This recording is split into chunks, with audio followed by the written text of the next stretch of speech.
Hello friends, നമ്മുടെ പുതിയ വീഡിയോയിലേക്ക് എല്ലാവർക്കും സ്വാഗതം. ഞാൻ ലക്ഷ്മി. എല്ലാവരും സുഖമായിട്ടിരിക്കണമെന്ന് വിശ്വസിക്കുന്നു. നമ്മുടെ ഇന്നത്തെ വീഡിയോ ഒരു എണ്ണയാണ്. നമ്മുടെ മുടിയുടെ വളർച്ചയ്ക്ക് വളരെയധികം ഹെൽപ്ഫുൾ ആണ്. ഞാൻ ഈ എണ്ണയാണ് സ്ഥിരമായിട്ട് ഉപയോഗിച്ചുകൊണ്ടിരിക്കുന്നത്. അപ്പം നമുക്ക് വീഡിയോയിലേക്ക് പോകാം. അപ്പം നമ്മുടെ എണ്ണയ്ക്കുള്ള കൂട്ട് തയ്യാറാക്കാനായിട്ട് ഞാനിവിടെ കുറച്ച് അലോവേര എടുത്തു വെച്ചിട്ടുണ്ട്. ഇതിലേക്ക് കുറച്ച് കരിവേപ്പില ചേർത്ത് കൊടുക്കാം. ഇനി ഇതിലേക്ക് നമുക്ക് കുറച്ച് കുരുമുളക് ചേർത്ത് കൊടുക്കാം. കുരുമുളക് പൊടിയൊന്നും ചേർക്കരുത്, കുരുമുളക് ഉണ്ടെങ്കിൽ മാത്രം ചേർത്ത് കൊടുത്താൽ മതി. നമുക്ക് ചെറിയുള്ളി ചേർത്ത് കൊടുക്കാം. ഇതിലേക്ക് ഒരു നെല്ലിക്ക ചേർത്ത് കൊടുക്കാം. ഞാനിപ്പോൾ ഒരു ഇടത്തരം നെല്ലിക്കയാണ് ചേർത്ത് കൊടുത്തേക്കുന്നത്. നമുക്കിതിലേക്ക് കുറച്ച് റോസ്മേരി ചേർത്ത് കൊടുക്കാം. ഇതും ഇഷ്ടമുണ്ടെന്നുണ്ടെങ്കിൽ മാത്രം ആഡ് ചെയ്താൽ മതി. ഇതിലേക്ക് നമ്മുടെ ബാക്കിയുള്ള സാധനങ്ങൾ മാത്രം ചേർത്ത് കൊടുത്തും എണ്ണ കാച്ചിയെടുക്കാം. ഞാനിത് പണ്ട് തൊട്ട് എൻ്റെ അമ്മൂമ്മയൊക്കെ തയ്യാറാക്കിക്കൊണ്ടിരുന്ന അതേ രീതിക്കാണ്. പക്ഷെ അന്നൊന്നും ഈ റോസ്മേരിക്ക് പകരം പണ്ട് ചേർത്തോണ്ടിരുന്ന ബ്രഹ്മി നീലാമരിയൊക്കെയാണ്. പക്ഷെ അതെനിക്ക് ഇവിടെ അവൈലബിൾ അല്ലാത്തതുകൊണ്ടാണ് ഞാനിപ്പോൾ റോസ്മേരി ആഡ് ചെയ്ത് കൊടുക്കുന്നത്. ഞാനിപ്പോൾ 1 ലിറ്റർ എണ്ണയാണ് കാച്ചി വെക്കുന്നത്. അപ്പോൾ അതുകൊണ്ടാണ് ഞാൻ ഇത്രയും ആഡ് ചെയ്ത് കൊടുത്തേക്കുന്നത്. നമ്മളിപ്പോൾ 1 കപ്പ് അല്ലെങ്കിൽ 1/2 ലിറ്റർ ഒക്കെ ആണെങ്കിൽ അതനുസരിച്ചിട്ട് നമുക്ക് കുറച്ച് കൊടുക്കാൻ പറ്റും. ചെറിയ നെല്ലിക്ക, 1 ചെമ്പരത്തി അങ്ങനെയൊക്കെ ആഡ് ചെയ്ത് കൊടുത്താൽ മതി കേട്ടോ. ചെറിയ ഉള്ളിയൊക്കെ ആണെങ്കിൽ 2 എണ്ണം ചേർത്താൽ മതി. ഞാനിപ്പോൾ ഒരുമിച്ച് എണ്ണ കാച്ചി വെക്കുന്നത് കൊണ്ടാണ്. നമുക്കിതിലേക്ക് ലേശം വെളിച്ചെണ്ണ ഒഴിച്ചു കൊടുക്കാം. അതിനുശേഷം ഇത് നന്നായിട്ടൊന്ന് ക്രഷ് ചെയ്തെടുക്കാം. ശരിക്കും അങ്ങ് അരഞ്ഞ് പേസ്റ്റ് ഒന്നും ആവണം എന്നില്ല, ജസ്റ്റ് എല്ലാം ഒന്ന് ചതഞ്ഞ് കിട്ടുന്ന പരുവം. ഞാൻ ഈ ഒരു പരുവത്തിൽ ഇതൊന്ന് അടിച്ചെടുത്തിട്ടുണ്ട്. പ്രത്യേകം ശ്രദ്ധിക്കേണ്ട ഒരു കാര്യം, നമ്മുടെ മിക്സിയുടെ ജാറിൽ ഒരിക്കലും വെള്ളമയം ഉണ്ടാവരുത് നമ്മൾ ഇതുപോലെ ഇത് അടിച്ചെടുക്കുമ്പോൾ. ഇനി ഇതിങ്ങനെ അടിച്ചെടുക്കേണ്ടെന്നുണ്ടെങ്കിൽ നമ്മുടെ എണ്ണയിലേക്ക് ഡയറക്റ്റ്ലി അത് നമ്മൾ അരിഞ്ഞിട്ട് കൊടുത്തിട്ടും എണ്ണ കാച്ചെടുക്കാം. ഞാൻ പക്ഷേ ഈ രീതിയിലാണ് സാധനം പ്രിപ്പയർ ചെയ്യുന്നത്. നമുക്കിനി എണ്ണ കാച്ചാനുള്ള പാത്രത്തിലേക്ക് ഇതൊന്ന് ഇട്ട് കൊടുക്കാം.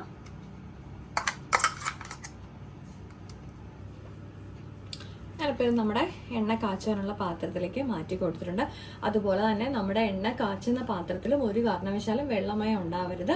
വെള്ളമയം ഉണ്ടായാൽ നമ്മുടെ എണ്ണ കേടാവും, നമുക്ക് സൂക്ഷിച്ച് വെക്കാനായിട്ട് പാടായിരിക്കും. അത് മാത്രമല്ല, അങ്ങനെ വെള്ളമയമുള്ള എണ്ണ നമ്മൾ തലയിൽ പുരട്ടിയാൽ നീർദോഷം ഉണ്ടാവുകയും ചെയ്യും. ഇതിലേതെങ്കിലും ഐറ്റം ആർക്കെങ്കിലും പിടിക്കാതെ, ചിലപ്പോൾ അലോവേര പിടിക്കാത്തവരൊക്കെ ഉണ്ടാവും. അപ്പോൾ അതൊന്നും നമ്മൾ ആഡ് ചെയ്ത് കൊടുക്കണം എന്നില്ല. ഞാൻ ഈ ചെറിയുള്ളി കുരുമുളകൊക്കെ ചേർക്കുന്നത് നീർക്കെട്ട് ഉണ്ടാവാതിരിക്കാൻ വേണ്ടിയിട്ടാണ് ആഡ് ചെയ്ത് കൊടുക്കുന്നത്. നമുക്കിതിലേക്ക് നമ്മുടെ എണ്ണ ഒഴിച്ചു കൊടുക്കാം.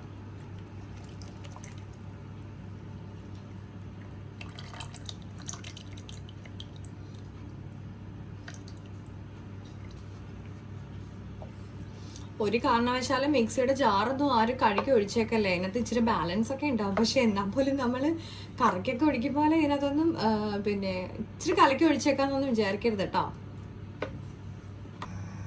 ഇതിപ്പോൾ ഞാൻ അടുപ്പിലേക്ക് വെച്ച് കൊടുത്തിട്ടുണ്ട്. നമുക്ക് ആദ്യത്തെ ഒരു 5 മിനിറ്റ് നല്ല ചൂടിലിട്ട് ഇതൊന്നിങ്ങനെ ഇളക്കി കൊടുക്കാം. അതിനുശേഷം നമുക്ക് കംപ്ലീറ്റ്ലി ഇത് ലോ ഫ്ലെയിമിൽ ഇട്ട് തന്നെ വേണം ചെയ്ത് കൊടുക്കാം. നമുക്കിങ്ങനെ കൈയെടുക്കാതെ ഇതുപോലെ തന്നെ ഇത് ഇളക്കി കൊടുത്തോണ്ടിരിക്കണം. അല്ലെങ്കിൽ നമ്മുടെ ഇത് ചോട്ടി പിടിച്ചു കഴിഞ്ഞാൽ എണ്ണയുടെ പാകമെല്ലാം മാറുകയും അതുപോലെ തന്നെ നമ്മുടെ തലമുടി ഊരാനുള്ള സാധ്യതയുണ്ട്. അപ്പം എണ്ണ കാച്ചുമ്പോൾ നല്ല ശ്രദ്ധയോടുകൂടി മാത്രമേ എണ്ണ കാച്ചാവുള്ളൂ കേട്ടോ. ഒരു 5 മിനിറ്റ് ആകുമ്പോഴത്തേക്കും നമ്മുടെ എണ്ണ ഇതുപോലെ ഒന്ന് തിളച്ച് കിട്ടും കേട്ടോ. അപ്പം നമുക്കിത് ലോ ഫ്ലെയിമിലിട്ട് ഇനി കൈയെടുക്കാതെ ഇതുപോലെ നന്നായിട്ട് ഇളക്കി കൊടുത്തോണ്ടേ ഇരിക്കാം.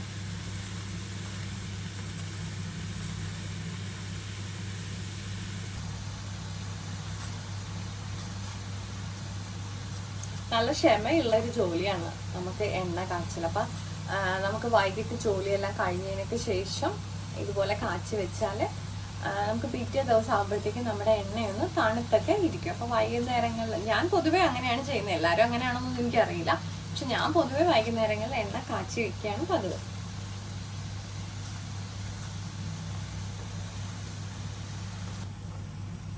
അപ്പം ഇത് നമുക്ക് ഏകദേശം ഇപ്പോൾ ഒരു 10-15 മിനിറ്റ് ആയിട്ടുണ്ട്.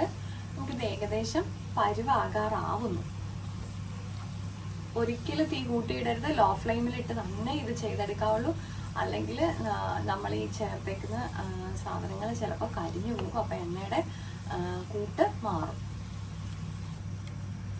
അപ്പോൾ ഇത് ഏകദേശം ഒരു 3/4 പരുവായിട്ടുണ്ട്. നമുക്കിനി ഒരു മാക്സിമം ഒരു 5 മിനിറ്റും കൂടെ ഇതുപോലെ വെച്ച് കൊടുത്താൽ മതി. ഇപ്പം നമ്മുടെ എണ്ണ പരുവായിട്ടുണ്ട്. ഇത് കണ്ടോ, നമ്മുടെ ഇതെല്ലാം നല്ല പരുവത്തിന് ആയി വന്നിട്ടുണ്ട്. നമ്മുടെ എണ്ണയൊക്കെ കളറൊക്കെ മാറി നല്ല കറക്റ്റ് സെറ്റായി വന്നിട്ടുണ്ട്. ഞാനിപ്പോൾ ഗ്യാസ് ഓഫ് ചെയ്ത് കൊടുത്തിട്ടുണ്ട്. നമുക്ക് ഇതുപോലെ തന്നെ ഇത് വെച്ച് കൊടുത്താൽ മതി. കാരണം ഇതിന് തണുത്ത് വന്നതിന് ശേഷം മാത്രമേ നമുക്ക് എണ്ണ മാറ്റി കൊടുക്കേണ്ട ആവശ്യമുള്ളൂ. അപ്പം ഞാൻ നോർമലി ചെയ്യുന്നത് വൈകുന്നേരങ്ങളിൽ ഇതുപോലെ എണ്ണ കാച്ചി തിളപ്പിച്ച് വെക്കും. പിറ്റേ ദിവസം ഇത് തണുത്ത് കിട്ടും. എന്നിട്ടാണ് ഞാൻ ഇതിൻ്റെ ഇതെല്ലാം മാറ്റിയിട്ട് എണ്ണ നമ്മൾ സ്ട്രെയിൻ ചെയ്ത് എടുക്കുന്നത്. നമ്മൾ ഗ്യാസ് ഓഫ് ചെയ്തതിന് ശേഷം നമ്മൾ പ്രിപ്പയർ ചെയ്ത അടുപ്പിൽ നിന്നൊന്ന് മാറ്റി വെക്കണം. അല്ലെങ്കിൽ നമ്മുടെ അടുപ്പിൻ്റെ ചിലപ്പോൾ ഒരു ചൂടുണ്ടാവും. അപ്പോൾ അത് വീണ്ടും ഇരുന്നിട്ട് ചൂടാവാൻ സാധ്യതയുണ്ട്. അപ്പോൾ അതുകൊണ്ട് നമുക്കിത് മാറ്റി വെക്കാം. ഇപ്പം ഞാനിത് നമ്മുടെ കുക്ക് ചെയ്ത അടുപ്പിൽ നിന്ന് നമ്മുടെ മറ്റേ അടുപ്പിലോട്ട് മാറ്റി വെച്ചിട്ടുണ്ട്. ഒരു കാര്യം ഓർത്തോണേ, നമ്മളിത് തെളിയാൻ വേണ്ടി വെക്കുമ്പോഴത്തേക്ക് അടപ്പൊന്നും ഇട്ട് ആരും അടച്ച് വെക്കരുത് കേട്ടോ. അതിൻ്റെ ആവി അതിനകത്തോട്ട് വീഴും. എല്ലാവർക്കും അറിയാം. പക്ഷെ എന്നാൽ പോലും ആരെങ്കിലും ആദ്യമായിട്ടൊക്കെ കാണുന്നവർ അല്ലെങ്കിൽ കുക്ക് ചെയ്യാൻ എണ്ണയൊക്കെ കാച്ചാനായിട്ട് പഠിക്കുന്നവരാരെങ്കിലും ഉണ്ടെങ്കിൽ എന്ന് വെച്ചിട്ട് പറഞ്ഞ കേട്ടോ. ഞാനിപ്പോൾ നമ്മുടെ എണ്ണ ഒരു കുപ്പിയിലേക്ക് മാറ്റി വെച്ചിട്ടുണ്ട്. എണ്ണ നന്നായിട്ട് തണുത്തതിന് ശേഷം ഞാനത് സ്ട്രെയിൻ ചെയ്ത് വെച്ചേക്കുവാണ്. അപ്പോൾ നമ്മുടെ ഈ എണ്ണ വളരെയധികം നമ്മുടെ മുടി വളർച്ചയ്ക്കും താരൻ അകറ്റാനും തലനീരൊക്കെ ഇപ്പം ചില എണ്ണകൾ യൂസ് ചെയ്യുന്നവർക്ക് ചിലപ്പോൾ തലനീരും തുമ്മലൊക്കെ ഉണ്ടാവാറുണ്ട്. അപ്പോൾ ഇതുപോലെ നമ്മൾ എണ്ണ പ്രിപ്പയർ ചെയ്ത് കഴിഞ്ഞാൽ അങ്ങനെയുള്ള അസുഖങ്ങൾക്കൊക്കെ നമുക്ക് പിന്നെ മാറിക്കിട്ടും. കാരണം ഞാൻ ഇതിൽ കുരുമുളകും അതുപോലെ തന്നെ നമ്മുടെ ചെറിയുള്ളിയൊക്കെ ചേർക്കുന്നത് നീർക്കെട്ട് കാര്യങ്ങളൊന്നും ഉണ്ടാവാതിരിക്കാൻ വേണ്ടിയിട്ടാണ്. ഞാൻ ഇതുപോലെ തന്നെയാണ് വർഷങ്ങളായിട്ട് എണ്ണ കാച്ചിക്കൊണ്ടിരിക്കുന്നത്. ഇതിൽ വ്യത്യാസമുള്ളത് റോസ്മേരിയാണ്. പിന്നെ നമുക്ക് നാട്ടിലുള്ളവർക്കാണെങ്കിൽ നീലാംബരി കിട്ടും, ബ്രഹ്മി, അതൊക്കെ ആഡ് ചെയ്ത് കൊടുക്കാം കേട്ടോ. എനിക്കതിവിടെ അവൈലബിൾ അല്ലാത്തത് കൊണ്ടാണ്. പിന്നെ തുളസി വേണ്ടവർക്ക് തുളസിയും ആഡ് ചെയ്ത് കൊടുക്കാം. എനിക്കതിവിടെ കിട്ടാത്തതുകൊണ്ടാണ് ഞാനതെല്ലാം സ്കിപ്പ് ചെയ്തിട്ട് ഞാനിപ്പോൾ കാച്ചുന്ന രീതിയാണ് ഞാനിപ്പോൾ കാണിച്ചിരിക്കുന്നത്. തലമുടി കൊഴിച്ചിൽ കുറയാനും എല്ലാത്തിനും നല്ലൊരു എണ്ണയാണ്. അപ്പോൾ നമ്മുടെ ഇന്നത്തെ വീഡിയോ എല്ലാവർക്കും യൂസ്ഫുൾ ആണെന്ന് വിചാരിക്കുന്നു. എല്ലാവരും ട്രൈ ചെയ്ത് നോക്കണം. കുറേ എണ്ണകൾ നമ്മൾ യൂസ് ചെയ്ത് മടുത്തിട്ടൊക്കെ ഉണ്ടെങ്കിൽ ഇതൊന്ന് ട്രൈ ചെയ്യാൻ നോക്കുക കേട്ടോ. വളരെയധികം. പിന്നെ 1 മാസം കൊണ്ട് മുടി വളരും എന്നൊന്നും പറഞ്ഞാൽ ഞാൻ അത് സമ്മതിക്കത്തില്ല. കാരണം നമ്മൾ കണ്ടിന്യൂസ്ലി യൂസ് ചെയ്താൽ മാത്രമേ അത് ഇതെന്നല്ല ഏത് എണ്ണയാണെങ്കിലും നമ്മുടെ ഹെയറിന് അതൊന്ന് എന്താ പറയണ്ടേ, പിടിക്കാനുള്ള സമയം കൊടുക്കണ്ടേ. അല്ലാതെ നമ്മൾ 1 മാസം ഒരെണ്ണ പിന്നെ നമ്മൾ വേറെ എണ്ണ അങ്ങനെ യൂസ് ചെയ്ത് കഴിഞ്ഞാൽ മുടി കൊഴിയത്തേ ഉള്ളൂ. അതുകൊണ്ട് നമ്മൾ ഏതെണ്ണയാണ് ഉപയോഗിക്കുന്നത് ആ എണ്ണ കണ്ടിന്യൂസ് ചെയ്താൽ മാത്രമേ മുടി വളർച്ച ഉണ്ടാവുള്ളൂ. ആദ്യം നമ്മൾ എണ്ണ തേക്കുന്ന സമയത്ത് നമ്മുടെ മുടി കൊഴിച്ചിലാണ് ആദ്യം കംപ്ലീറ്റ്ലി മാറുന്നത്. അതിനുശേഷമാണ് നമുക്ക് ശരിക്കും മുടി വളർന്നു തുടങ്ങുന്നത്. അല്ലാതെ പെട്ടെന്ന് ആ എണ്ണ തേച്ചു നമ്മൾ മുടി വളരും, പക്ഷെ ആ എണ്ണ നിർത്തിക്കഴിഞ്ഞാൽ ചിലർക്ക് മുടി കൊഴിഞ്ഞു പോവാറുണ്ട്. അപ്പോൾ അങ്ങനൊരു പ്രോബ്ലം ഒന്നും നമ്മുടെ എണ്ണയ്ക്ക് ഉണ്ടാവില്ല. അപ്പോൾ എല്ലാവരും ട്രൈ ചെയ്ത് നോക്കണം. ലൈക്ക് ചെയ്യാനും ഷെയർ ചെയ്യാനും കമൻറ്റ് ചെയ്യാനും മറക്കല്ലേ. മറ്റൊരു വീഡിയോ കാണും വരെ നന്ദി, നമസ്കാരം.